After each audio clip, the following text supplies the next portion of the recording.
उस्मान शाहड़ी का नाग रिपोर्ट नालो तो उस्मान शाहड़ी वेजो गोट मोहम्मद सियाणो जी रवासन स्कूल शागिर्दन हमादुल्ला सियाणो जी अगवाणी में एहतजाज मुज़ाहिरो कंदे अचो त असांजे ॻोठ जी प्राइमरी स्कूल ज़बून हाल बणियल आहे। हिन वक़्तु निगरान हुकूमत पारां टोडर ज़िले जी स्कूलनि जी मरम्मत ऐं दुरुस्ती लाइ किरोड़ रुपया जारी कया विया पर असांजे ॻोठ जे स्कूल में सिर्फ़ 3 अदद डेस्कनि खां सवाइ कुझु बि न आहे। ॾिण स्कूल में पीअण जे पाणी जी सहूलियत बि न आहे, बिजली बि न आहे। चौधरी ड्राही पटती पई वई आहे। स्कूल जी इमारत 1987 खां पोइ रिपेयर न कराई वई। केॾी महिल बि उस्ताद शागिर्द मथां किरी सघे थी। ॻोठाणा निगरान हुकूमत खां मुतालबो कयो आहे त नोटिस वठी स्कूल जी चौधरी जी मरम्मत कराए स्कूल में बुनियादी सहूलियतूं मुहैया कयूं।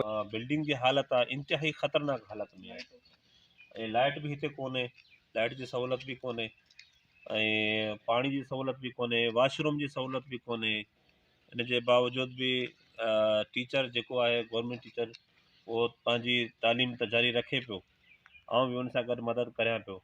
पर जेका गवर्नमेंट जी सहूलियतूं आहिनि उहे असांखे मुयसरु न आहिनि तालीम खाते वारनि खे। पर असांखे फर्नीचर भी अञा ताईं न मिलियो आहे। आसरा ॾियनि पिया पर असां खां लिखिरा भी खणी विया आहिनि, सयूं भी वठी विया आहिनि, पर अञा ताईं असांखे फर्नीचर न मिलियो आहे।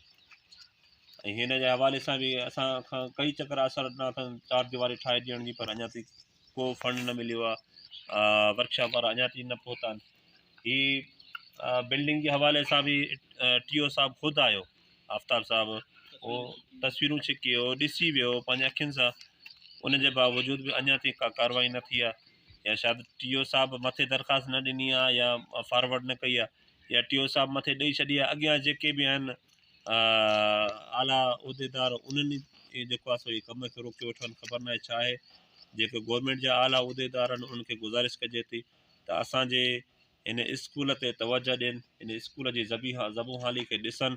ईअं न थिए जो सुभाणे हीअ इमारत किरी पए ऐं ही जेके ॿचड़ा पढ़ी रहिया आहिनि हिन इमारत में उहे कंहिं वॾे हादसे जो शिकार थी वञनि।